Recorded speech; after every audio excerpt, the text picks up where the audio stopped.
திருவாபுரி வந்து மிகப்பெரிய அற்புதமான ஒரு இடம் சார். நீங்க என்னைக்குமே மக்கள் ஒரு இடத்துக்கு வராங்கன்னா நீங்க செவ்வாய்க்கிழமை போய் பாருங்க.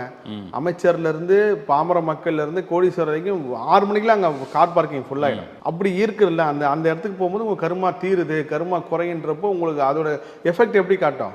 ஒண்ணே உங்களுக்கு சண்டையாகி நீங்க கண்ணீர் விட்டு அழுவணும், இல்லை வேற விதமான காட்டணும். இப்போ நம்ம டைரக்டர் அந்தகன் இப்போ கோ டைரக்டர் கூட போய் ஆக்சிடென்ட் ஆச்சுன்னு சொன்னீங்களே, இந்த மாதிரி ஒரு 25-30 பேருக்கு நடந்திருக்கு. ஒன்று போகும்போது விபத்து, இல்லை வரும்போது விபத்து. இது எப்படி? ஆனால் ஆளுக்கு ஒன்றாகல, பொருளுக்கு மட்டும் சேதாரம் ஆயிருக்கு. ஒரு பயத்தை கொடுத்துருக்காங்க.